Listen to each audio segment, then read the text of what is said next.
Hello dear friends, आइए आपका बेहद स्वागत है आपके अपने YouTube channel dream selection classes में। तो चलिए आज हम आज की क्लास में शुरू करने जा रहे हैं महाजनपद। और आप जानते हैं महाजनपद जो कि अपने काल में 16 महाजनपद थे। कितने थे? 16। तो चलिए शुरू करते हैं। इन 16 महाजनपदों में से दो ऐसे थे जिन्हें गणतंत्र बोलते हैं और बाकी जो 14 थे वो थे राजतंत्र। ये बात आपको ध्यान रखना है। दो गणतंत्र थे, उनमें से एक तो बज्जी, दूसरा है मल्ल। ये दोनों गणतंत्र थे और बाकी राजतंत्र थे। इनका जो विवरण है, इनका वर्णन है, डिटेल है, वो मिलती है भगवती सूत्र जो कि जैन धर्म का या जैन ग्रंथ है। और एक है अंगुत्तर निकाय जिसमें भी इसका विवरण मिलता है, वो जो कि बौद्ध ग्रंथ है। अंगुत्तर निकाय क्या है? बौद्ध ग्रंथ है और भगवती सूत्र एक जैन ग्रंथ है। इन दोनों में इसका वर्णन मिलता है क्योंकि 16 महाजनपद थे। ठीक है, 16 महाजनपदों का विवरण किसमें मिलता है? अंगुत्तर निकाय और भगवती सूत्र में। तो ये बात आपको ध्यान रखनी है। अब देखते हैं जो महाजनपद है वो कैसे बनते हैं, उनके बारे में थोड़ा सा और जान लेते हैं। दोस्तों, जो महाजनपद थे, उनका जो सबसे छोटी इकाई है वो होती है ग्राम। आज जैसे कि आप जानते हैं ग्राम ग्राम कई ग्रामों से मिलकर क्या बनता है? सभी ग्राम इकट्ठा कर लिया जाता है। उस ग्रामों के ऊपर क्या होती है? जिला होता है। और जिला के ऊपर क्या है? राज्य। और राज्य के ऊपर क्या बनता है? फिर देश होता है। ठीक है, ये बात आप जानते हैं। और उस समय क्या होता था महाजनपद काल में? तो सबसे छोटी इकाई क्या है? तो आप बताओ, ग्राम। और कई ग्रामों को मिलकर क्या बनाते हैं? एक विश्व। और कहीं जब विश्व मिल जाते हैं तब बनता है जन। और कहीं जन मिल जाएंगे तो फिर बनेगा जनपद। और जब जनपद मिल जाएंगे कहीं तो बनेगा फिर महाजनपद। ये बात आपको ध्यान रखनी है। इसके बाद चलिए, जो महाजनपद थे उन 16 महाजनपदों में से 4 बहुत ही ज़्यादा प्रमुख महाजनपद हैं। कितने हैं? 4। तो 4 प्रमुख महाजनपद कौन कौन से हैं आप उनको ध्यान रखिए। तो उनका नाम है, एक तो मगध, दूसरा है वत्स, और तीसरा है कौशल, चौथा है अवंती। ये ऐसे प्रमुख महाजनपद हैं। इन चारों ने, हालांकि जो चारों के जो प्रसिद्ध जो राजा थे उन्होंने बौद्ध धर्म स्वीकार किया था उनके बारे में, परंतु कुछ और भी बातें हैं, उन्हें भी जानिए। तो जो मगध था, मगध का जो प्रसिद्ध राजा था जिसका नाम था बिम्बिसार। और आपने सुना ही होगा जो बिम्बिसार ने जो सबसे शक्तिशाली राजा भी था स्टार्टिंग में, और जो कि हर्यक वंश का संस्थापक है। और जो वत्स है, वत्स राजा का, जिसे आप जानते हैं वत्स राज उदयन, एक प्रसिद्ध शासक था। इन्हें पिंडुल भिक्षु ने बौद्ध धर्म स्वीकार करवाया था। ये बात ध्यान रखनी है। और जो बिम्बिसार थे, महाराज बिम्बिसार, इनका पुत्र का नाम था अजातशत्रु। और अजातशत्रु के पुत्र का एक क्या नाम है? जिसका नाम है उदयन। उदयन यहाँ पर भी है, एक उदयन यहाँ भी है। ठीक है, ये बात ध्यान रखनी है। एक उदयन ये है जो हर्यक डायनेस्टी का है, और एक उदयन ये है जो वत्सराय उदयन है। ये मगध का है और ये वत्स का है। ठीक है, ये बात आपको ध्यान रखनी, कन्फ्यूजन नहीं होना है। और दोनों ये थे हर्यक वंश का, और ये कहाँ का है? तो ये वत्सराय उदयन है। ठीक है, तो चलिए इसके बाद है कौशल। कौशल के बारे में जान लेते हैं। कौशल के जो प्रसिद्ध राजा थे उनका नाम था पृसेनजित, जो कि गौतम बुद्ध के अनुयायी थे। ठीक है, ये भी अनुयायी थे गौतम बुद्ध के। और जो बिम्बिसार थे, बिम्बिसार ने भी स्टार्टिंग में तो ये जैन धर्म के अनुयायी थे, परंतु बाद में ये बौद्ध धर्म स्वीकार कर लेते हैं। अब आ जाते हैं अवंती पर। अवंती का जो प्रसिद्ध शासक था उसका क्या नाम था? चंद्रप्रगोत। बताया जाता है ये इतना क्रूर था कि इतिहास में भी इसका नाम क्रूरता के लिए ही प्रसिद्ध है। और महाकच्छायन के प्रभाव में आकर फिर ये बौद्ध धर्म स्वीकार कर लेते हैं। इसके बाद देखते हैं, और ये है आपके सामने एक लिस्ट है पूरी जो महाजनपद काल की है। और इसमें 16 महाजनपद दिए गए हैं, उनकी राजधानी दी गई, और उस साइड में ये वर्तमान स्थिति भी है जो आज कहाँ पर है। ठीक है, जैसे कि इम्पोर्टेंट मैं बताता हूँ, और अब बाकी आप इसमें देख लेना। ठीक है, वीडियो को पॉज करके आप देख सकते हैं। तो चलिए, तो सबसे पहले है ये काशी। काशी की जो राजधानी है वो है बनारस या बनारसी। और वर्तमान स्थिति आप जानते ही हैं, बनारस यानी कि जो वाराणसी या उसके जो नियर जो भी क्षेत्र हैं वो सभी इसमें आ जाएंगे। ठीक है, उसके समीपवर्ती क्षेत्र। और एक ये बहुत ही इम्पोर्टेंट है कुरु। और कुरु का जो क्षेत्र था, राजधानी थी, वो थी इंद्रप्रस्थ। और इनकी जो वर्तमान स्थिति है वो है थानेश्वर, दिल्ली। और मेरठ का जो क्षेत्र है वो किसका क्षेत्र है पूरा टोटल? कुरु महाजनपद का क्षेत्र था। हैं और ये है अंग, आपने सुना होगा अंगराजकरण, ठीक है।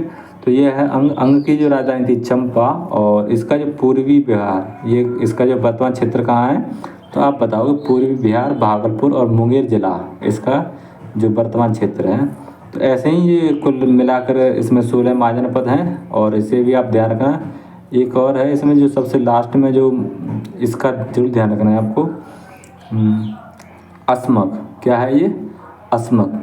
अस्मक को ध्यान रखना। ये दक्षिण भारत की केवल अकेला ही राज्य था, अकेला महाजनपद था दक्षिण भारत में, और इसकी राजधानी थी पोतन या प्रतिष्ठान या अस्मक बोलते हैं, और गोदावरी नदी के तट पर ये स्थित था। ये बात आपको ध्यान रखनी है, ठीक है ना। एक तो गंधार और कम्बोज, इसको भी आपको ध्यान रखना है, गंधार और कम्बोज। गंधार और कम्बोज जो कि आज के वर्तमान पाकिस्तान में इनका क्षेत्र स्थित है, और ये कम्बोज का जो कुछ कश्मीर और उसके ऊपर का क्षेत्र इसमें स्थित है, ठीक है। आप जानते हैं जो गंधार था इसकी राजधानी थी तक्षशिला, और वर्तमान में इसका क्षेत्र पाकिस्तान के पेशावर और रावलपिंडी जिला, और वहीं कम्बोज की राजधानी थी राजपुर या हाटक, या जो कि दक्षिणी पश्चिमी कश्मीर में राजौरी और हजारा, ये इसका क्षेत्र है वर्तमान, ठीक है। और आप कुछ इनको भी जानिए, जो कौशल है, कौशल के बारे में इसकी दो राजधानी थी, एक तो उत्तरी राजधानी थी, एक थी दक्षिणी। उत्तरी राजधानी थी साकेत, जिसे आज वर्तमान में अयोध्या बोलते हैं, और दक्षिण थी श्रावस्ती है। इनका जो वर्तमान क्षेत्र है वो है फैजाबाद। क्या है? फैजाबाद। चलिए, इसके बाद इतना ही बहुत है, ठीक है। बाकी आप इसे देख सकते हैं, इनकी जो वर्तमान स्थिति वो आप जान लीजिए। बताया जाता है जो महाजनपद काल में, इतिहास में ये विवरण है, यानी जो महाजनपद काल था उस समय उत्तर प्रदेश में अकेले, उत्तर प्रदेश में 16 में से 8 महाजनपद अकेले उत्तर प्रदेश में थे। आप सोच सकते हैं कि जो उत्तर प्रदेश है वो महाजनपद काल में कितना इम्पोर्टेंट था। उसका बहुत ही ज़्यादा महत्वपूर्ण, जो उसका जो कह सकते हैं जो उत्तर प्रदेश है, उत्तर प्रदेश का योगदान बहुत ज़्यादा रहा है इसमें, ठीक है। और अपनी एक स्थिति थी उत्तर प्रदेश की। तो देखिए, ये है गंधार, ऊपर है इसके कम्बोज, यहाँ है कुरु, और ये है पांचाल, कुरु, सूरसेन, और ये है बत्स। आप देखिए, ये कुरु एक जो कि यमुना नदी के किनारे के, आप देख सकते हैं दिल्ली क्षेत्र है ना, वो यमुना नदी के किनारे पर है। सूरसेन यानी कि मथुरा, ये भी यमुना नदी के किनारे पर है। और ये देखिए पांचाल, कौशल, और यहाँ पर है ऊपर मल, यहाँ काशी, मगध है थोड़ा सा उसके यानी कि उत्तर प्रदेश के पूर्व में, यानी बिहार में क्या है ये मगध। उसके थोड़ा सा और ऊपर जाएंगे तो यहाँ पर है बज्जी, और ये है अंग, ठीक है। यहाँ है अवंती, और ये है मत्स्य, यहाँ पर है छेदी, उसके ऊपर है वत्स, ठीक है। और यहाँ पर है दक्षिण भारत का एकमात्र महाजनपद, और इसका नाम था अस्मक। चलिए, इसके बाद देखते हैं महाजनपद के उदय के कारण क्या थे। तो पहला प्रमुख कारण यानी कि लोहे का प्रयोग। तो लोहे का प्रयोग था, इसलिए इसका उदय होता है लोहे के प्रयोग के चलते हैं। यानी कि लोहे का प्रयोग अब आप देख रहे हैं महाजनपद काल में जो कि कृषि वगैरह होती है, और हथियार भी बनने लगे थे। तो हथियारों के निर्माण भी बड़े पैमाने पे होने लगे, तो फिर लोहे की ज़्यादा उपयोगिता होने लगी, और इसका जो कृषि में भी अधिक उत्पादन होने लगा। जब कृषि में उपयोग करेंगे, हल बनाएंगे लोहे के, तो फिर क्या होगा, उत्पादन अधिक होगा ना। और जब उत्पादन अधिक होगा तो व्यापार भी अधिक होगा, और जब व्यापार अधिक होगा तो राजा को कर की प्राप्ति भी अधिक होगी। तो ये बात आपको ध्यान रखना है, इसलिए राजाओं का भी महत्व बढ़ा, ठीक है। अब हथियार भी बड़े पैमाने पर होने लगे, तो राजा की जो सेना थी, सेना में निर्माण में सहायता होने लगी, और राजा के पास, जिसके पास ज़्यादा सेना होगी तो वो शक्तिशाली। अब देखते हैं, और जो महाजनपद काल था वो द्वितीय नगरीकरण की भी शुरुआत महाजनपद काल में होती है, और दो बड़े बड़े धर्मों का उदय भी महाजनपद काल में होता है, जैसा कि आपने बौद्ध धर्म और जैन धर्म पढ़ा भी है, ठीक है। और इन्होंने सबसे ज़्यादा व्यापार को बढ़ावा भी दिया था, ये बात आपको ध्यान रखनी। बौद्ध धर्म और जैन धर्म ने व्यापार को बढ़ावा दिया था। आप देखते हैं जो अब महाजनपद काल का एक जो महाजनपद था, सबसे शक्तिशाली महाजनपद जिसे बोलते हैं मगध। मगध के बारे में पढ़ते हैं कुछ हैं। प्राचीन भारत के प्रमुख वंश थे मगध के बारे में देखिए दोस्तों। तो प्राचीन भारत के प्रमुख वंश कौन कौन से हैं इसके बारे में ट्रिक है। जिस प्राचीन भारत के जो प्रमुख वंश हैं जिन्होंने मगध पर शासन किया तो वो कौन कौन से हैं। पहला है हर्यक वंश। कौन सा है? हर्यक वंश। और इसके राजा थे, आप राजा का क्या नाम बताओगे? तो बिम्बिसार। ठीक है, तो हर्यक वंश, उसके बाद शिशुनाग वंश आता है और इसके बाद आता है नंद वंश। नंद वंश के बाद आता है मौर्य वंश, यानी नंद वंश का अंतिम शासक था घनानंद, और उसकी हत्या उसकी वध करने के बाद में फिर मौर्य वंश की स्थापना होती है चंद्रगुप्त मौर्य के माध्यम से। और मौर्य वंश का अंतिम राजा था जिसका नाम था वृत्रत मौर्य, और जिसकी हत्या उसका सेनापति एक शुंग वंश का शासक शुंग वंश की नींव डालता है और उसका नाम था पुष्यमित्र शुंग, वो आता है। उसके बाद कर्ण वंश, फिर सातवाहन वंश और गुप्त वंश। तो ऐसे हम इनके बारे में डिटेल में पढ़ेंगे। और इनके बारे में जो ये इसकी जो ट्रिक है वो है अश्विन मासु का 7 गुप्त है। अश्विन मासु का 7 गुप्त है। ठीक है, तो ये इसकी ट्रिक है। चलिए इसके बाद देखते हैं जो मगध का जो उदय था, उदय का कारण क्या था। तो मगध का जो दोआब क्षेत्र में होना, इसलिए मगध का दोआब क्षेत्र में होना ही इसके उदय का मेन कारण है। ये बात आपको ध्यान रखनी है, क्योंकि मगध के जो पश्चिमी भाग में आप देख रहे हैं घाघरा नदी है और पूर्वी भाग में उत्तर पूर्व में ये क्या है, तो ये है गंडक नदी, और दक्षिण में ये इसके ये है ना, ये गंगा नदी का ये प्रभाव है। और दक्षिण में कौन सी नदी है? सोन नदी। तो गंगा और घाघरा नदी, गंडक नदी और सोन नदी के चारों तरफ आसपास इनके बीच में फैला हुआ जो भाग था, उसी दोआब में जो दोआब में बसा हुआ क्षेत्र था वो मगध था। ठीक है दोस्तों, इसके बाद देखते हैं लोहे का जो उत्पादन था वो कृषि और औजारों में होने लगा। और बौद्ध धर्म और जैन धर्म का केंद्र भी क्या बना? मगध बना। ठीक है, हाथियों की उपस्थिति अधिक थी और हाथियों का प्रयोग सेना में किया जाता था, ये बात आपको ध्यान रखनी है। और व्यापार भी बड़े पैमाने पर मगध से होता था। हाँ, व्यापार का केंद्र भी था मगध। शक्तिशाली शासक थे जैसे कि बिम्बिसार और अजातशत्रु जैसे शक्तिशाली राजा थे। और ये देखिए, ये है पटना, जो मगध का क्षेत्र है पटना, और ये है नकलऊ। इन दोनों के बीच में व्यापार का विवरण मिलता है। तो पटना में चावल की अधिकता थी, चावल ज़्यादा होता था, और यहाँ होता था दालें अधिक होती थी। नकलऊ में दालें अधिक होती थी। तो नकलऊ से दालें कहाँ आती हैं? पटना में आती हैं। और यहाँ से जो चावल थे वो कहाँ पर जाते हैं? एक्सपोर्ट कहाँ पर किया जाता है चावल का? तो नकलऊ में। और नकलऊ से इंपोर्ट क्या होती है? दालें। ठीक है, तो यानी नकलऊ से दालें आयात होती थी पटना में, और पटना से जो निर्यात होता था वो चावल का। ठीक है, तो यही व्यापार था। और व्यापारियों की सुरक्षा होती थी, जैसे क्षत्रिय नाम का एक मतलब एक कर दिया जाता था। सेना का निर्माण भी, जो व्यापारी एक कर दे देते हैं, इनकी सुरक्षा होती थी, तो वो एक क्षत्रिय नाम का एक कर दे देते और जिससे सेना का निर्माण भी अधिक होता था। ठीक है, तो व्यापारी लोग क्या देते थे? कर देते थे हैं अपने सुरक्षा के लिए। और तो वो सुरक्षा के लिए जो कर देते थे उसका जो प्रयोग किसमें होता था? सेना में। ठीक है, सेना के निर्माण में कर का प्रयोग किया जाता था, ये बात आपको ध्यान रखनी है। चलिए इसके बाद देखते हैं जो हर्यक वंश है, हर्यक डायनेस्टी, उसके बारे में पढ़ते हैं। बहुत ही इम्पोर्टेंट और बहुत ही ज़्यादा प्रसिद्ध जो डायनेस्टी है, ये आपको ध्यान रखनी है, वो बहुत ही इम्पोर्टेंट है। इसके जो सवाल हैं पेपर में आते रहते हैं, क्योंकि जो मगध वंश का जो पहला शासक था, ठीक है, मगध में हर्यक वंश का जो पहला शासक था, और इसने मगध की जो नींव खड़ी करने में इसने बहुत बड़ा योगदान दिया। तो मगध को शक्तिशाली बनाने में इसका बहुत बड़ा अहम रोल रहता है हर्यक डायनेस्टी का, तो आपको ध्यान रखना है। तो ये देखिए, हर्यक डायनेस्टी इसे पितृहंता वंश भी कहते हैं। ऐसा क्यों कहते हैं?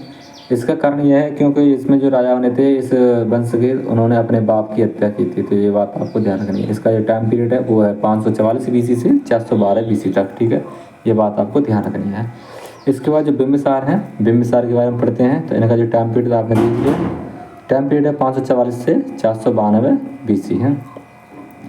तो देखिए, जो ये वाला जो टाइम पीरियड आप देख रहे हैं ऊपर वाला, ये टोटल हर्यक डायनेस्टी का है, पूरा हर्यक वंश। इसमें कई राजा आएंगे। ठीक है, और जो बिम्बिसार थे, राजा बिम्बिसार, इनका जो समय है 544 से लेकर 492 BC तक का। और जो कि हर्यक वंश के संस्थापक थे।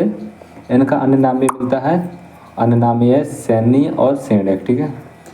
इनकी राजधानी थी, प्रारंभिक राजधानी गिरिब्रिज थी और बाद में अपनी राजधानी राजगीर ले जाते हैं, जो कि इसकी योजना कौन बनाता है, तो महागोविंद ने इसकी योजना बनाई थी राजगीर ले जाने की। तो ये बात आपको ध्यान रखनी है। इनके समकालीन थे वो थे स्वामी महावीर स्वामी और जैन धर्म से संबंधित महावीर स्वामी और बौद्ध धर्म से संबंधित गौतम बुद्ध, जिन्होंने गौतम बुद्ध की स्थापना की, सॉरी बुद्ध धर्म की नींव डाली है या स्थापना की है। और ये हैं महावीर स्वामी हैं, 24वें तीर्थंकर हैं। तो ये बात आपको ध्यान रखनी है, जैन धर्म के 24वें तीर्थंकर और गौतम बुद्ध और बिंबिसार ये समकालीन थे। गौतम बुद्ध के समकालीन उनका पुत्र अजातशत्रु भी है, ठीक है। इसके बाद जो प्रारंभ में यह जैन धर्म का अनुयायी था, कौन था, बिंबिसार। और बिंबिसार जैन धर्म का अनुयायी था, लेकिन बुद्ध जी से मिलने के बाद में, जो गौतम बुद्ध से मिलने के बाद में इन्होंने बौद्ध धर्म स्वीकार कर लिया। ये बात आपको ध्यान रखनी है, ठीक है। अब इसकी जो राजा बिंबिसार था, इसकी क्या पॉलिसी थी, ये सब इसकी सबसे बड़ी एक पॉलिसी थी और ये बहुत हद तक सफल भी रही ये पॉलिसी, क्योंकि इसमें युद्ध का खतरा भी कम रहता है, ठीक है। और राज्यों का सपोर्ट भी मिलता है। तो इसने एक पॉलिसी अपनाई, जितने पड़ोसी राज्य थे उन सभी राज्यों से वैवाहिक संबंध स्थापित किए इसने, उन सभी का, यानी कि शादी करने के बाद दामाद बना। और फिर जब दामाद बन गया तो कोई भी राजा अपने दामाद की हत्या नहीं कर सकता। तो आप सोच सकते हैं, तो ये दामाद बनने के बाद में, यानी इन्होंने वैवाहिक संबंध स्थापित किए तो उनसे इन्होंने पूरी सपोर्ट ली, ठीक है। और इस हिसाब से उनकी रिश्तेदारी, इन्होंने आसपास के जितने क्षेत्र थे और वहाँ पर इन्होंने शादी करने के बाद में अपनी रिश्तेदारी बनाई उन राज्यों से। और वो सभी राज्यों के जो मगध था, यानी कि मगध में उन सभी राज्यों का विलय भी करते हैं, ठीक है। तो ये बात आपको ध्यान रखनी है। तो इनकी कुछ पत्नियां थीं, बताया जाता है इनकी टोटल 500 पत्नियां थीं, जो कि महाभाग्य के अनुसार बताया जाता है। टोटल कितनी पत्नियां थीं इनके पास, 500। हालांकि इतनी पत्नियां तो नहीं होंगी, पर ऐसा विवरण मिलता है महाभाग्य में।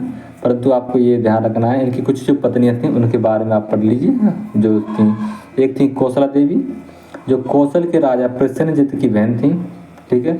कौशल के राजा प्रसेनजित की बहन थी कौशला देवी। इनसे शादी करने के बाद अब जो कौशल है, कौशल तो फिर अब वहाँ से शादी का संबंध स्थापित हो गया। अब लड़ाई का कोई सिस्टम वहाँ पर नहीं है, ठीक है। एक है चेलना, जो कि लिच्छवी के प्रमुख थे, चेटक की पुत्री थी, ठीक है। वहाँ से शादी कर लेते हैं तो फिर वो भी इन्हीं के राज्य का एक रिश्तेदारी राज्य बन जाता है। उसके बाद है एक क्षेमा को आप ध्यान रखना, ये मद्र की राजकुमारी थी, ठीक है। मद्र नरेश बोलते हैं आप, हाँ।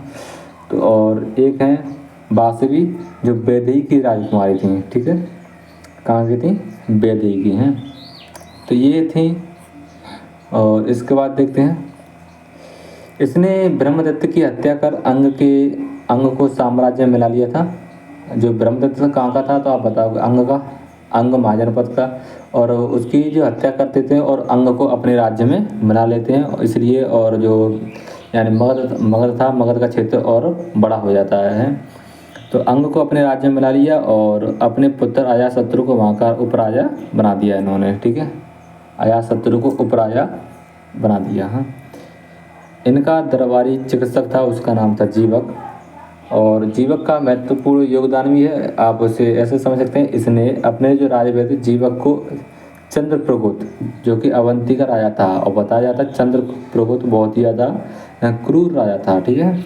चंद्रप्रगोत के इलाज के लिए भेजते हैं। और ये अवंती का राजा था, ये बीमार हो गया था, इसे पीलिया हो गया था, इसके बचने के कोई चांस नहीं थे। तो इसे बहुत ज़्यादा पीलिया हो गया था। परंतु जो जीवक था, जो कि इसका दरबारी चिकित्सक था बिंबिसार का, वो भेजता है इसे और इससे का इलाज करता है, ये ठीक हो जाता है, ठीक है दोस्तों। तो बिंबिसार की जब हत्या होती है तो उसका जो पुत्र है अजातशत्रु 492 ईसा पूर्व में हत्या कर देता है। और इसके 2 पुत्र थे, बिंबिसार के 2 पुत्र थे, यानी कि एक का नाम हल्ल, एक बेहल। 2 पुत्र चिलना के थे। ये दोनों पुत्र किसके थे, चिलना के, ठीक है। चिलना के दोनों पुत्र थे, यानी कि इनकी एक पत्नी है चिलना, उनके पुत्र थे हल और बेहल, ठीक है। अब जो अजातशत्रु उसने अपने पिता की हत्या कर दी और गद्दी पर बैठ जाता है, और जिसका टाइम पीरियड रहता है 492 BC से 460 BC तक का। हाँ, ये ज़्यादा इम्पोर्टेंट नहीं है, परंतु इतना याद रखना आप, जो अजातशत्रु वो बिंबिसार का पुत्र है और अपने पिता की हत्या कर गद्दी पर बैठता है। और इसीलिए एक इसका इतिहास में नाम एक और पड़ता है, वो है कुणिक। कुणिक का मतलब होता है अपने, मतलब कुणिक हत्या, यानी इसने अपने पिता की हत्या करके जो गद्दी पर बैठा है, तो इसलिए इसे क्या बोलते हैं, कुणिक नाम दिया गया है इतिहास में। ठीक है, और पिता की हत्या की है इसने, इसलिए इसे क्या बोलेंगे, पितृहंता बोलेंगे। क्या बोलेंगे इसे, पितृहंता। ठीक है, इसको एक उपाधि दी गई, वो थी पितृहंता की, क्योंकि इसने अपने पिता की हत्या की थी। इसकी पॉलिसी क्या थी, इसके पिता की पॉलिसी थी वैवाहिक नीति। ठीक है, शादी करो और राज क्षेत्र को बढ़ाओ। ठीक है, तो दोस्तों कुछ ऐसा ही होता है कि बताया जाता है कि जो अजातशत्रु था वो भी एक जवान था। ठीक है, अपनी शादी की उम्र पर था, और उस समय इसके पिता राज बढ़ाने लगे हैं, शादी करके ला रहे हैं, तो ये भी बात ठीक नहीं थी। कुछ इतिहासकार कुछ और भी कहते हैं। तो देखिए दोस्तों, इसकी पॉलिसी क्या थी, युद्ध, और युद्ध करके जीतना। ठीक है, तो इसने बज्जी, मल्ल और काशी इन पर अटैक करता है, अन्य पर भी अटैक करता है। बज्जी, मल्ल और काशी ये इंपॉर्टेंट है, इन पर अटैक करता है और इन्हें जीतता है और अपने वाम में मुकदमे मिला लेता है। ठीक है दोस्तों, यह पहले जैन धर्म का अनुयायी था, जैसा कि इसके पिता भी जैन धर्म का अनुयायी थे। बाद में भगवान बुद्ध से मिलने के बाद में बौद्ध धर्म को स्वीकार कर लेते हैं, और यह भी जैन धर्म का अनुयायी था, बाद में बौद्ध धर्म स्वीकार किया। ठीक है, प्रथम बौद्ध परिषद थी वो इसी के शासनकाल में होती है, क्योंकि 483 ईसा पूर्व में गौतम बुद्ध का महापरिनिर्वाण हो जाता है और राजगीर में फिर आयोजित की जाती है। ठीक है, ये परिषद जो कि प्रथम जो बौद्ध काउंसिल थी वो 483 ईसा पूर्व में ही आयोजित की जाती है। तो ये बात आपको ध्यान रखनी है, और गौतम बुद्ध की मृत्यु के बाद होती है। ठीक है, ये बात आपको ध्यान रखना है। चलिए, इसने बज्जी संघ के विरुद्ध 2 तरह के अस्त्र का प्रयोग किया था। अजातशत्रु ने जो बज्जी संघ था, और बज्जी के विरुद्ध में 2 तरह के इसके अस्त्रों का प्रयोग करता है। एक का नाम है रथमूसला और दूसरा का नाम क्या है, तो दूसरे का नाम आप ध्यान रखना, महाशिलाकंटक। क्या है, महाशिलाकंटक है। तो एक है रथमूसला और दूसरा है महाशिलाकंटक। तो जो महाशिलाकंटक है, यानी कि ये बड़े बड़े पत्थर होते हैं और पहाड़ से ऊपर से फेंक देना। ठीक है, और उनसे दब के जो सेना थी उनका खात्मा करना, ये सिस्टम होता कुछ। और जो रथमूसला है, रथों के माध्यम से। ठीक है, आगे बड़े बड़े बे लगे होते थे उसमें, मतलब तलवारें, चाकू वगैरह, जो कि चक्र की तरह चलते थे। तो देखिए दोस्तों, अजातशत्रु का जो मंत्री था वो था वत्स्यकार, या वत्स्यकार बोलते हैं। अजातशत्रु की हत्या उसका पुत्र करता है, यानी उसका बेटा उदयन। ठीक है, उदयन भी अपने पिता की हत्या करता है और वो भी कुणिक कराया जाता है। तो ये 460 ईसा पूर्व में अपने पिता की हत्या यानी अजातशत्रु कर देता है। अजातशत्रु की पत्नी थी जिसका नाम था बजीरा। क्या नाम था, बजीरा। ठीक है, तो आपको ये ध्यान रखना है, अजातशत्रु ने बज्जी संघ के विरुद्ध में कौन कौन से अस्त्रों का प्रयोग किया था, आप बताओगे, रथमूसला और महाशिलाकंटक। ठीक है, ये बात ध्यान रखनी है, और कोई इंपॉर्टेंट नहीं है। ठीक है, अब आते हैं उदयन, जो कि अजातशत्रु का पुत्र है, और ये इतिहास में अपना नाम किस नाम से दर्ज कराता है, तो आप बताओगे, कुणिक। और पितृहंता भी इसे बोल सकते हैं, क्योंकि इसने अपने पिता की हत्या की थी। ये जैन धर्म का अनुयायी था। पाटलिपुत्र शहर का निर्माण उदयन ने कराया था। जो पाटलिपुत्र शहर है आज का जो पटना, यानी कि जो पाटलिपुत्र जो शहर है उसका निर्माण कौन कराता है, तो आप बताओगे, उदयन। ठीक है, इसने राजधानी राजगीर से पाटलिपुत्र ले जाता है। पहले राजधानी थी मगध की, क्या थी, राजगीर। अब वहाँ से कहाँ पर शिफ्ट कर देता है, ये पाटलिपुत्र में, और गंगा और सोन नदी के किनारे पर स्थित है ये। कहाँ पर, गंगा और सोन नदी के संगम पर। ठीक है, इसके बाद चूँकि यह जैन धर्म का अनुयायी था, इसलिए बौद्ध ग्रंथों में इसे भी पितृहंता कहा गया। ठीक है, पितृहंता कहा गया किसको, उदयन को, क्योंकि इसने अपने पिता की हत्या की थी। है इसके बाद हर्यक वंश के अन्य शासक और भी हैं, इनका कोई महत्वपूर्ण रोल नहीं है, उदयन तक ही केवल रोल रहता है, बाकी ये कमजोर शासक रहते हैं। ये थे, एक तो अनिरुद्ध है, एक है मुंडक, एक है नागदशक। क्या नाम है, नाग दशक ये हर्यक डायनेस्टी का एक अंतिम राजा था, अंतिम शासक था, और इसकी हत्या कौन करता है? शिशुनाग। तो आप ध्यान रखना, शिशुनाग में शिशु के पीछे क्या लगा? नाग, और वृद्धत मौर्य, सॉरी वृद्धत, क्या नाम है इसका, बिंबिसार है। बिंबिसार है जो बिंबिसार का जो वंशज था, यानी कि हर्यक डायनेस्टी का जो अंतिम राजा था, उसका क्या नाम था? नागदशक। नागदशक में भी नाग लगा है और शिशुनाग में भी नाग लगा, ठीक है। तो आप ध्यान रखना, तो नाग ने नाग को खत्म किया, ठीक है, यानी नाग ने नाग को डसा, ये भी ध्यान रख सकते हैं। तो हर्यक डायनेस्टी का अंतिम राजा कौन था? तो नागदशक। और नागदशक की हत्या किसने की? शिशुनाग ने। नागदशक की हत्या करके शिशुनाग फिर अपना शिशुनाग वंश की स्थापना करता है। शिशुनाग वंश की स्थापना करता है, ठीक है। और ये इसका जो टाइम पीरियड है वो है 412 से 344 BC तक का। हाँ, तो शिशुनाग वंश यानी सबसे पहले जो राजा बनता है वो है शिशुनाग, जो कि 412 से और 394 BC तक रहता है। इसका टाइम पीरियड आप ध्यान रखना, 412 से 394। और ये शिशुनाग वंश का संस्थापक है नाग दशक का अमात्य है। कौन था? अमात्य, यानी कि ये प्रधानमंत्री था। अभी पीछे देखा आपने, ये कौन था? तो ये नाग दशक, यानी कि नाग दशक का अमात्य यानी प्रधानमंत्री था, ठीक है। इसकी राजधानी थी एक तो पाटलिपुत्र और दूसरी वैशाली।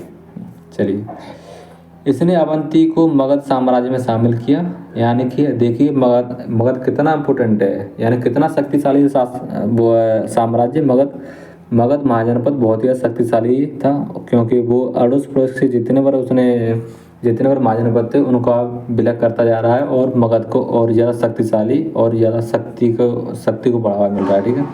मगध अपनी ताकत में और इजाफा कर रहा है, ठीक है। अब आता है शिशुनाग वंश का एक और दूसरा राजा, जिसका नाम था कालाशोक, और इसका टाइम पीरियड है 394 से 366। टाइम पीरियड महत्वपूर्ण नहीं है, क्योंकि ये आते नहीं है, ये पूछा नहीं जाता टाइम पीरियड है, केवल ये पूछा जाता है जो कालाशोक है वो किस वंश का है, ठीक है, या ऐसे पूछ सकते हैं। जो इसका ओरिजिनल नाम था काकवड़। क्या नाम था? काकवड़ है, यानी कि यह काला व्यक्ति था बहुत ही ज़्यादा, ठीक है, काकवड़। बौद्ध धर्म का अनुयायी था। राजधानी इसकी थी वैशाली और दूसरी थी पाटलिपुत्र है। काकवड़ इसका नाम है, ओरिजिनल क्या नाम है आप ध्यान रखना, काकवड़, ठीक है। द्वितीय जो बौद्ध सम्मेलन होता है वो 383 ईसा पूर्व में होता है। तो आपने पहले जाना, पहले क्या समझा आपने, 483 ईसा पूर्व में बौद्ध मतलब गौतम बुद्ध का महापरिनिर्वाण हो जाता है, और इसी साल में फिर प्रथम बौद्ध संगति होती है, ये आपने जाना, ठीक है। और कराने वाला कौन था? बौद्ध राजा था अजातशत्रु। और दूसरी जो बौद्ध संगति होती है वो होती है 383 ईसा पूर्व में, यानी इसके जस्ट 100 साल बाद। तो आप ध्यान रखना, इसके जस्ट 100 साल बाद एक और होती है 383 ईसा पूर्व में, और इस समय कराने वाला कौन है? तो वो कालाशोक। कौन है? कालाशोक। और कहाँ पर आयोजित की जाती है? तो वैशाली में, ठीक है। नेक्स्ट है नंदीवर्धन। क्या नाम है? नंदीवर्धन या महानंदन बोलते हैं इसे, ठीक है। इसकी हत्या कौन करता है? तो महापद्मनंद। तो आप यहाँ से ध्यान रखते हैं, जो नंदीवर्धन है यहाँ पर क्या है? नंद, ठीक है। यहाँ पर क्या है? नंद, और यहाँ पर क्या है? नंदी, ठीक है दोस्तों। तो ये ध्यान रखना, नंद ने नंदी को मारा है, यानी महानंदन को किसने मारा? महापद्मनंद ने, ठीक है। तो ये ध्यान रखना, इसकी हत्या कौन करता है? तो महापद्मनंद करता है। और महापद्मनंद अपने टाइम का बहुत ही शक्तिशाली राजा था, ठीक है। नंद वंश का जो संस्थापक है, नंद डायनेस्टी का संस्थापक कौन है? तो महापद्मनंद है, ठीक है। इस बात को आप ध्यान रखना। 344 से 323 ईसा पूर्व तक इसका समय है। और महापद्मनंद यानी कि पहला शूद्र वंश था यह, ठीक है। पहला इतिहास यानी कि मगध के इतिहास में पहला शूद्र वंश। और महापद्मनंद, इसके बारे में बहुत ही ज़्यादा रोचक कहानियाँ भी हैं। तो ये महापद्मनंद के बारे में जानिए। नंद वंश का संस्थापक कौन है? तो महापद्मनंद। इसकी राजधानी क्या है? पाटलिपुत्र। नाम और उपाधि के बारे में जान सकते हैं।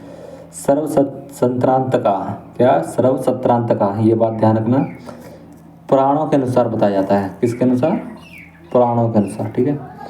सत्रांतका का मतलब क्या होता है? क्षत्रियों का नाशक, ठीक है। सत्रांतका का मतलब क्षत्रियों का नाशक। क्या है? क्षत्रियों का नाशक, यानी इसे द्वितीय परशुराम बोलते हैं, क्योंकि परशुराम ने भी 21 बार धरा को छत्री विहन किया था और इसने पूरे मगध से क्षत्रियों को चुन चुन के इसने मौत के घाट उतारा था। ठीक है दोस्तों, ये ध्यान रखना है। इसलिए इसे सत्रांतका कहा जाता है पुराणों में। ठीक है, महापद्मनंद, एक तो ये राजा कैसा है, शूद्र राजा है, शूद्रवंश। ठीक है, पहला शूद्रवंश है और ये क्षत्रियों का इतने बुरी तरह से सत्यानाश करता है उनका कि वो मगध में जन्म नहीं ले पाते। ठीक है, यानी कि क्षत्रियों का नाशक है ये। ठीक है, ये बात ध्यान रखनी है। उग्रसेन, नेक्स्ट क्या है, वो एक और उपाधि इसकी उग्रसेन की। क्या है, उग्रसेन। ऐसा क्यों, महाबोधि वंश के अनुसार इसका नाम है उग्रसेन। ठीक है, क्योंकि इसके पास विशाल सेना थी। कैसी थी, विशाल सेना। ठीक है, और ये एक और उपाधि धारण करता है जिसका नाम है एकराट। क्या है, एकराट। ठीक है, यानी कि इसके अलावा कोई दूसरा राजा इस धरा पर मौजूद नहीं है इतना शक्तिशाली। ठीक है, एकराट, यानी कि एकराट की उपाधि धारण करता है, अपने आप को एकराट बताता है। ठीक है, महापद्मनंद ने कलिंग पर आक्रमण किया और एक नहर का निर्माण भी करवाया वहाँ पर। ऐसा स्रोत मिलता है कहाँ से, ठीक है, तो आप बताओगे। कलिंग का जो राजा था जिसका नाम था खारवेल, और खारवेल के जो हाथी गुम्फा अभिलेख के अनुसार ये इसका मुख्य स्रोत क्या है, तो हाथी गुम्फा अभिलेख। ठीक है, तो महापद्मनंद ने कलिंग पर आक्रमण किया और एक नहर का निर्माण किया। इसका जो स्रोत है, इसका विवरण कहाँ पर दिया गया, तो आप बताओगे राजा खारवेल का जो हाथी गुम्फा अभिलेख है उसके अनुसार ये बताया जाता है कि महापद्मनंद ने कलिंग पर आक्रमण करता है और वहाँ पर एक नदी का निर्माण भी करता है। इसी में कहा जाता है कि नंद राजा ने जिनसेन की प्रतिमा भी अपने साथ ले गए थे। इसी में जो हाथी गुम्फा अभिलेख है इसमें बताया जाता है जो नंद राजा थे यानी कि महापद्मनंद, वो जिनसेन की प्रतिमा अपने साथ ले जाते हैं युद्ध के बाद में। ठीक है, चलिए इसके बाद देखते हैं नेक्स्ट क्या है।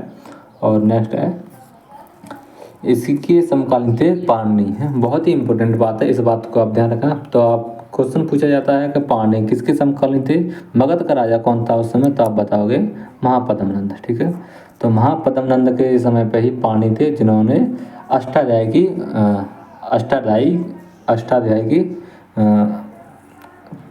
जो अष्टाध्यायी था उसका संकलन करते हैं, यानी उसकी रचना करते हैं।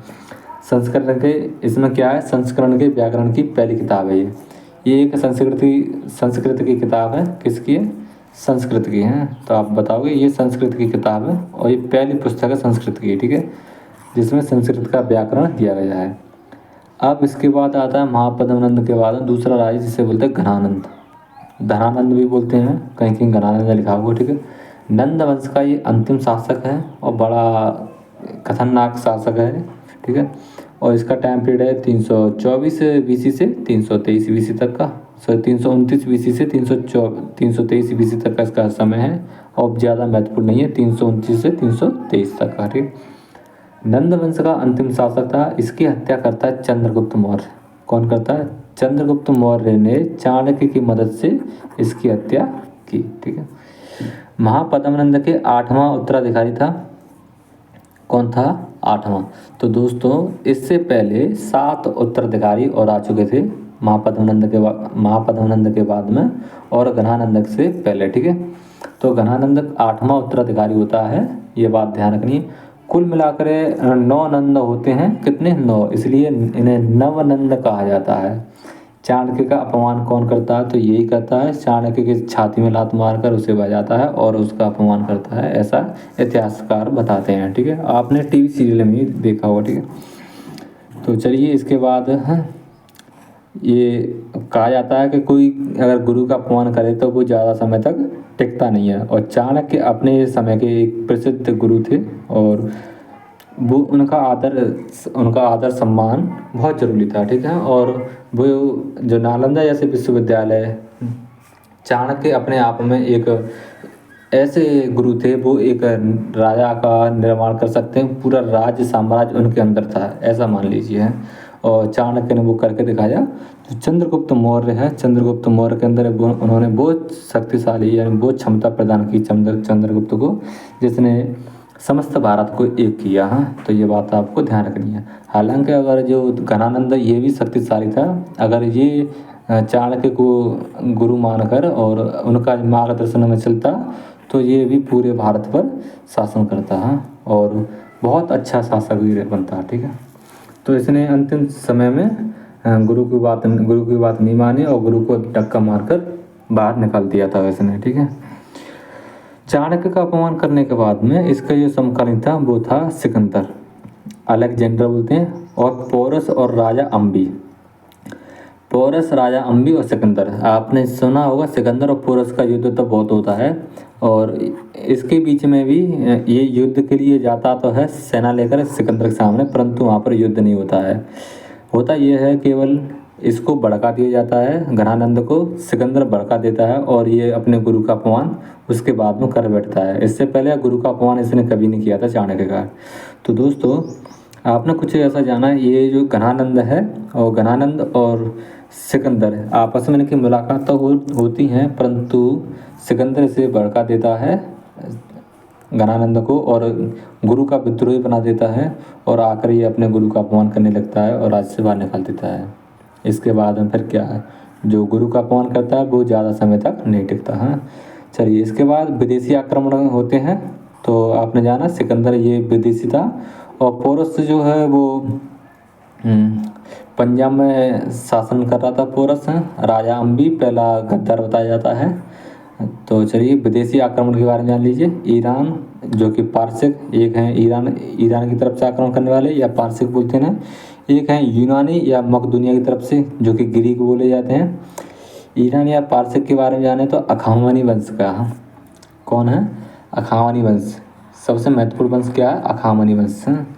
इसका संस्थापक है साइरस द्वितीय या कुरुस बोलते हैं। ठीक है, साइरस द्वितीय ने भारत में पहला असफल आक्रमण किया था। इसने आक्रमण तो किया था परंतु ये असफल रहा। इसके बाद जानते हैं जो दूसरा आता है वो है डेरियस, अखावानी वंश का दूसरा राजा है डेरियस प्रथम या दारा प्रथम बोलते हैं। दार्य बहु, इसे दार्य बहु भी कहते हैं, ये बात भी आप ध्यान रख सकते हैं। ठीक है, और इसने 516 ईसा पूर्व में आक्रमण किया था और क्षेत्र था नॉर्थ वेस्ट यानी उत्तर पश्चिम क्षेत्र में, और इसने कब्जा भी किया था गंधार एवं कम्बोज पर। तो जो उत्तर पश्चिमी क्षेत्र में गंधार और कम्बोज था अपने भारत का हिस्सा, जो कि आज का कुछ पाकिस्तान और मतलब पाकिस्तान तो पूरा है ही है, उसके बाद अफगानिस्तान। ठीक है, भारत ईरान का 20वां प्रांत बना था इसी के समय पर डेरियस दारा, यानी कि इससे पहले 19 प्रांतों को अपने कब्जे में कर लिया था, 19 प्रांतों को, जो कि और अन्य क्षेत्रों में थे, अन्य देशों में। परंतु और जो भारत था, भारत के गंधार और कम्बोज पर आक्रमण कर देता है तो इसे 20वां प्रांत बना लेता है। ठीक है, उस समय मगध का शासक था बिम्बिसार। तो दोस्तों ये इम्पोर्टेंट है ये बात, मगध का शासक कौन था, तो बिम्बिसार था। हाँ, भारत पर ईरानी प्रभाव क्या देखने को मिलते हैं वो भी जान लीजिए। घनिष्ठ व्यापारिक संबंध हो जाते हैं इनके बीच में। कैसे हो जाते हैं, घनिष्ठ व्यापारिक संबंध हो जाते हैं आक्रमण करने के बाद में। ठीक है, और ईरानी जो थे वो स्वर्ण सिक्का, डायरेक्ट एवं चांदी का सिक्का सिगलोई भारतीय प्रांतों में चलाते हैं। ठीक है, ये सिक्के अपने जो सिक्के थे डायरेक्ट और चांदी का सिक्का भारतीय प्रांतों में चलाते हैं। और अशोक का जो स्तंभ है, ठीक है, अशोक का स्तंभ घंटे की आकृति के फलक, सिंह या वृषभ स्तंभ शीर्ष। ठीक है, और राजाज्ञा की शैली, अरामायिक लिपि, इन सब पर इसका प्रभाव देखने को मिलता है। यानी कि जो डेरियस था, डेरियस प्रथम, आप जान रहे हैं जो डेरियस प्रथम था या दारा प्रथम, इसका अशोक पर बहुत ही ज़्यादा प्रभाव पड़ा। अशोक ने ईरान के राजा डेरियस प्रथम से प्रभावित होकर लेख लिखवाए थे। क्या लिखवाए थे, लेख। यानी कि आप देख रहे हैं जो घंटे की आकृति के फलक या सिंह या वृषण स्तंभ पर, जैसे ये कोई स्तंभ है और इसके ऊपर है सिंह बना दिया गया या शेर जैसे आपने देखा होगा सारनाथ का स्तंभ। ठीक है, और राजाज्ञा स्तंभ पर राजा का संदेश लिखना यहाँ पर। ठीक है, और अरामायिक लिपि आदि पर ईरानी प्रभाव देखने को मिलता है। तो दोस्तों ये सारी लिपि थी, इनके बारे में आपने जाना। हाँ, तो ये अशोक इनसे प्रभावित होकर, राजा डेरियस से प्रभावित होकर ये क्या करता है, लेख लिखवाता है पत्र पर। ठीक है, इसके बाद है ईरानी लोग छत्र प्रणाली का प्रयोग करते थे और शक और कुषाण शासकों ने भी इसका प्रयोग किया है। दंड के रूप में ये सिर घुटवाने दंड के रूप में सिर कटवाने की प्रथा थी। ये मौर्य काल में भी थी। अगर किसी को दंड देना है तो उसका सिर काट दीजिए, ठीक है। स्त्री अंगरक्षिकाओं की नियुक्ति भी होती थी मौर्य काल में, ये बहुत इंपॉर्टेंट है। यानी कि जो महिला पुलिस फोर्स की स्थापना भी उसी समय थी, ठीक है। तो महिलाओं का भी अंगरक्षक यानी अंगरक्षक के तौर पर कार्य करती थी, ठीक है ना। खरोष्ठी लिपि जिसे अरामायिका ने अपनाई थी, अरामायिका लिपि से अपनाई गई थी जो खरोष्ठी लिपि है। और खरोष्ठी लिपि में जो राजा अशोक ने स्तंभ लिखवाए थे, ठीक है। और इसने ये लिपि कहाँ से अपनाई थी? अरामायिका लिपि से अपनाई थी, हैं। चंद्रगुप्त मौर्य ने बाल धोने की क्रिया, क्या बाल धोने की क्रिया एवं सवा कक्ष में पवित्र अग्नि जलाने की परंपरा ईरानी राजाओं से सीखी। तो ये बहुत इंपॉर्टेंट प्रभाव है, आप इसे जानिए। जो चंद्रगुप्त मौर्य था तो उसने जो ईरानी राजा थे उनसे उसने एक क्या चीज़ और सीखी, जो पवित्र अग्नि है उसे अपने सवा कक्ष में जला के रखना पीछे, ठीक है। सवा कक्ष में हमेशा के लिए जलते रहना, ठीक है। ये चीज़ उसने वहाँ से जो ईरानी परंपराओं के अनुसार उसने अपनाई थी, हैं। और बाल धोने की क्रिया एवं सवा कक्ष में पवित्र अग्नि, ठीक है, जलाने की परंपरा ईरानियों से उसने सीखी थी, ठीक है। तो दोस्तों इसके बाद पहली बार भारतीय सेना का यूरोपीय सेनाओं का सामना भी होता है तथा भारतीय दार्शनिकों का यूरोपीय दार्शनिकों से संपर्क भी स्थापित होता है। तो ये थी कुछ आज की क्लासें हैं, और देखते हैं कल मिलेंगे कुछ और नई क्लास के साथ में। ये कल हम पढ़ेंगे इसके बारे में, जो राजा है सिकंदर के पिता था फिलिप। ये मकदूनिया यानी यूनानी या मकदूनिया का आक्रमण करता है, और राजा था सिकंदर के गुरु का नाम था अरस्तु, माता का नाम था ओलंपिया। क्या नाम था? ओलंपिया। बेतस्ता या हाइडा स्पेस जेलम का युद्ध होता है, और 326 बीसी में होता पोरस और सिकंदर के बीच में। किसके बीच में? पोरस और सिकंदर। जो बेतस्ता जो झेलम नदी है उसके किनारे पर जो शासन था किसका? पोरस का, और सिकंदर के, इन दोनों का फिर युद्ध भी होता है उसी समय। उस समय मगध का शासक था घनानंद, ये बात आपको ध्यान रखनी है। मगध का शासक कौन था? तो घनानंद था। और उस समय तक्षशिला का शासक था राजा अम्बी। उस समय पंजाब का शासक था पोरस। तो पोरस और सिकंदर के बीच में क्या होता है? युद्ध होता है। और जो घनानंद था, घनानंद से जो क्या नाम है, चाणक्य कौन थे? तो तक्षशिला के गुरु थे। तो चाणक्य आते हैं घनानंद के पास में, वो कहते हैं सहायता मांगने के लिए आते हैं घनानंद से कि क्योंकि सिकंदर दरवाजे पर खड़ा है, युद्ध के लिए तैयार है, आइए राजन, और आप आकर युद्ध में भाग लीजिए और भारत का अभिन्न मतलब भारत पर विदेशियों के प्रभाव को ख़त्म कीजिए, ठीक है ना, यानी विदेशियों को भगाइए। तो ये था, इसलिए जो गुरु था क्या नाम है, चाणक्य, तो वो आते हैं राजा घनानंद के पास में, परंतु घनानंद उनकी कोई मदद नहीं करता है, ठीक है ना। तो घनानंद अपने राज्य में बिजी था और वो राजा पोरस की मदद नहीं करता है। उस समय पंजाब का शासक आपने देख लिया। सिकंदर ने युद्ध जीतने के बाद में राजा पोरस को अपना मित्र बनाया था, ये बात उसकी बहुत अच्छी थी।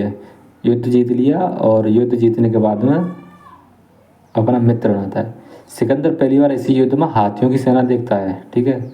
उससे पहले उसे मालूम नहीं था कि हाथियों की भी सेना होती है, तो ये बात आप ध्यान रखना। सिकंदर पहली बार हाथियों की सेना देखता है। और अम्बी जो है ना, अम्बी सिकंदर के सामने आत्मसमर्पण कर देता है।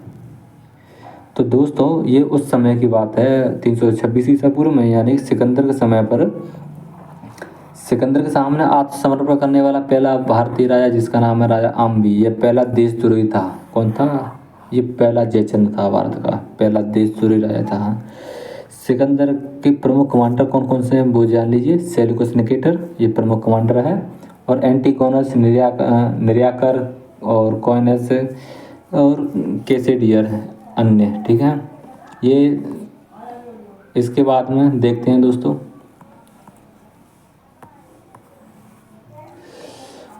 हाँ आइए, सिकंदर जीत के बाद दो शहर भारत में बनाता है। वो कौन कौन से हैं? एक तो बुके फैला, क्या नाम है? बुके फैला। एक है निकैया, ठीक है। बुके फैला जो नाम है उसके घोड़े के नाम पर है, और ये वर्तमान में पाकिस्तान में स्थित है। सिकंदर की सेना ब्यास नदी पार करने से मना कर देती है, ठीक है, इसलिए फिर वहाँ से वापस हो जाता है। तो सिकंदर 19 महीने तक भारत में रहता है। कितने महीने तक? 19 महीने तक, ठीक है। सिकंदर की मृत्यु हो जाती है बेबीलोन में और 323 ईसा पूर्व में इसकी मृत्यु हो जाती है। कारण था जहर देने से, ठीक है, यानी कोई इसे जहर दे देता और उसकी मृत्यु हो जाती है। तो जहर देने से इसकी मृत्यु हो जाती है। तो इसके बाद जो प्रभाव था इसका, तो पश्चिम से जल और थल मार्ग से संपर्क, ठीक है। सिकंदर की सेना जल थल दोनों मार्ग से वापस हो जाती है और मुद्रा कला पर उलुक शैली का प्रभाव देखने को मिलता है। गंधार शैली कनिष्क काल में आती है और उत्तर पश्चिम के क्षेत्रों में राजनीतिक एकीकरण के बल मिलता है। यूनानी भाषा का प्रचलन अशोक के अभिलेख से देखने को मिलता है, क्योंकि यूनानी इनके जो अशोक के अभिलेख थे वो यूनानी भाषा में भी दिखाई देते हैं। और सिकंदर ने साम्राज्य को 6 भागों में बांटा था। 3 पश्चिमी भाग में यूनानी थे और 3 पूर्वी भाग में जो भारतीय थे। अंबिका क्षेत्र तक्षशिला से झेलम तक का था, ठीक है। पोरस का क्षेत्र था झेलम से ब्यास तक का और अभिसार देश यानी शेष देश जो अभिसार देश शेष प्रांत का राज्य था, ठीक है। चलिए आज के लिए इतना ही। कल मिलते हैं एक और नई क्लास के साथ में और कल हम शुरू करेंगे मौर्य वंश। तो मौर्य वंश के बारे में डिटेल में पढ़ेंगे, ठीक है दोस्तों। चलिए आज के लिए मुझे दीजिए इजाज़त, कल मिलते हैं फिर एक और नई क्लास के साथ। तब तक के लिए अपना और अपने परिवार का ध्यान रखें और ख्याल रखें, ठीक है दोस्तों। चलिए मिलते हैं, बाय।